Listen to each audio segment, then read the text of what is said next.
நாமத்துக்கு மகிமை உண்டாவதாக. என்னை ஒரு சாட்சியாக நிறுத்த கர்த்தருக்கு ஸ்தோத்திரம். என்னென்னா, கடந்த ஜனவரி மாதத்தில் எனக்கு ஒரு வேலை போயிடுச்சு. ஒரு யூஎஸ் கம்பெனியில் ஒர்க் பண்ணிட்டு இருந்தேன். ஒரு ஃபினான்ஷியல் பிரச்சனைனால ஒரு பாதி பேர்த்த வேலையை விட்டு எடுத்தாங்க. என்னையும் திடீர்னு வேலையை விட்டு எடுத்துட்டாங்க.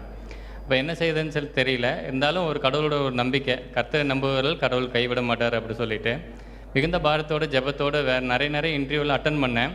எல்லாமே கிளியர் ஆயிரும். கடைசியில் ஆஃபர் லெட்டர் மட்டும் வராது. என்னன்னு சொல்லி கேட்டோம்னா ப்ராசஸிங்கில் இருக்குது, இல்லை மேனேஜ்மெண்ட் டிசிஷன் அப்படி சொல்லிகிட்டே இருந்தாங்க. நான் கடந்த முறை தான் தடவை வந்தேன் நான் இந்த மீட்டிங்க்காக. என்னோடய வேலை வேணும் அப்படின்ற ஒரு ஜெப தேவைக்காக வந்தேன். நல்லா ஜெபிச்சுட்டு போனேன். அடுத்த நாளே ஒரு கால் வந்தது. இன்டர்வியூ ப்ராசஸ் போச்சு, ஆஃபர் லெட்டர் கிடச்சி ஜாயின் பண்ண கடவுள் கிருபை தந்தார். இப்போ ஒரு டீமை எனக்கு கொடுத்து அந்த டீமை லீட் பண்ணணும்னு சொல்லிட்டு ஒரு பொறுப்பையும் கொடுத்துருக்கிறார். கர்த்தர் என்னோடு இருந்து எனக்கு இந்த வேலை கொடுத்ததுக்காக நன்றி சொல்கிறேன். கர்த்தருக்கு ஸ்தோத்திரம்.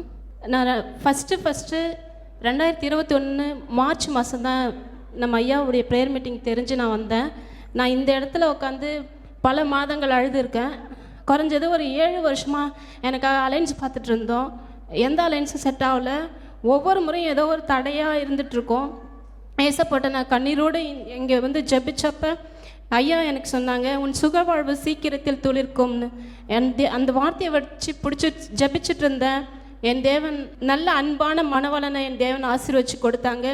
திருமணத்துக்கு முன்னாடி ஐயா கிட்ட வந்து நான் ஜெபிச்சப்ப தடைகள் நீங்கி திருமணம் நடக்கும்னு ஐயா எங்களை ப்ளஸ் பண்ணி அனுப்புனாங்க. அதே மாதிரி பல தடைகள், அந்த தடையெல்லாம் அதை கேட்டு அது பார்க்குறதுக்கே ரொம்ப கஷ்டமாக இருக்கும். என் திருமணத்துக்கு முன்னாடி இந்த ஓலை வாசிப்பாங்கள்ல, அப்போ வந்து முதல் ஓலை வாசிக்கும் பொழுது எங்கள் வீட்டுக்கு முன்னாடி ஒருத்தவங்க இறந்துட்டாங்க. அடுத்த வாரம் அடுத்த ஓலை வாசிக்கும் பொழுது பக்கத்து வீட்டில் ஒருத்தவங்க இறந்துட்டாங்க. இந்த மாதிரி பல தடைகள் ரொம்ப கஷ்டமாக இருந்துச்சு. ஆனால் அப்போ ஐயாவுடைய யூடியூப்பில் ஐயா பேசக்கூடிய அந்த மெசேஜ்லாம் கேட்டுட்ருப்போம் ஒவ்வொரு முறையும். அப்போ ஐயா சொன்னாங்க, உன் பக்கத்தில் 1000 பேரும் உன் வலது புறத்தில் 10,000 பேரும் விழுந்தாலும் அது உன்னை அணுகாதுன்னு. அதே போல் என் தேவன் எங்கள் திருமணத்தை அநேகர் ஆச்சரியப்படும்படி ரொம்ப சிறப்பாக செஞ்சு வச்சாங்க.